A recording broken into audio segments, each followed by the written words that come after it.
Bonjour tout le monde, on est ici dans le cœur de Vanier. Je suis accompagné du directeur exécutif du musée au parc, ici dans le cœur de Vanier, le musée de la francophonie d'Ottawa.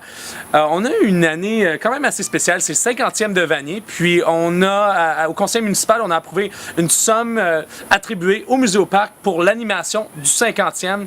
Jean, c'est une année exceptionnelle, évidemment, avec la saison des sucres qui s'est terminée pour vous.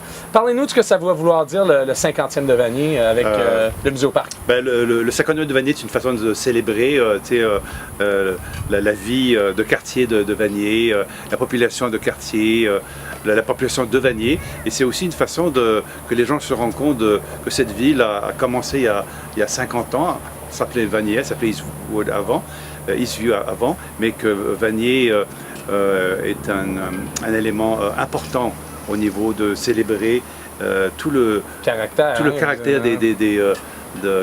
qui nous distingue peut-être. Il y a un côté voisinage qui est très fort à Vanier. Il y a un sens de la fête aussi. On a une communauté importante de nouveaux arrivants. On a une communauté inuite des Premières Nations qui est très riche aussi. Donc le Festival des sucres cet hiver a reflété cela.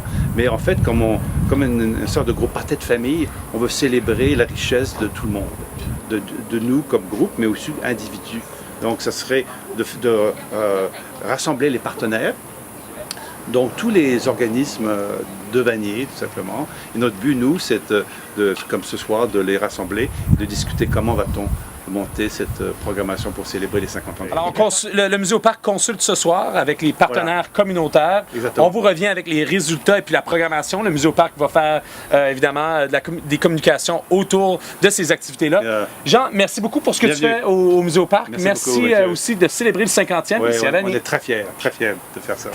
On est maintenant avec Mario Bellil, qui est ici en charge de la programmation au musée au parc. Salut Mario, comment ça va? Bonjour, ça va bien, merci. Merci de prendre un peu de temps. C'est le 50e de Vanier.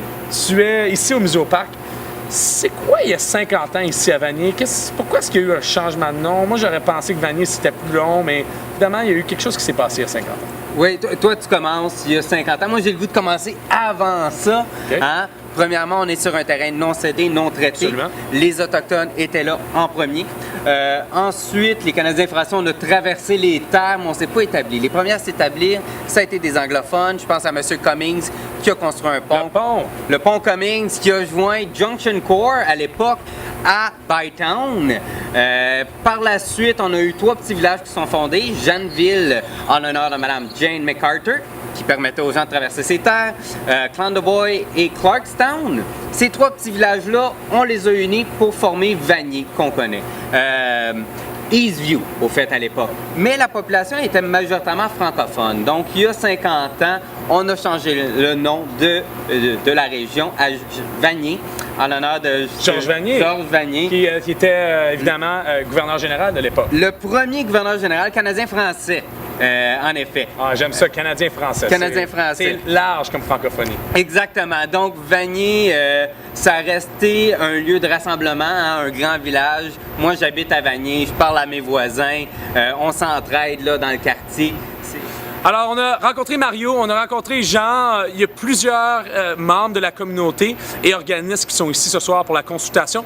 On célèbre le 50e de Vanier. Demeurez informés, il va y avoir plein de programmations cet été et cet automne, un peu partout dans notre communauté.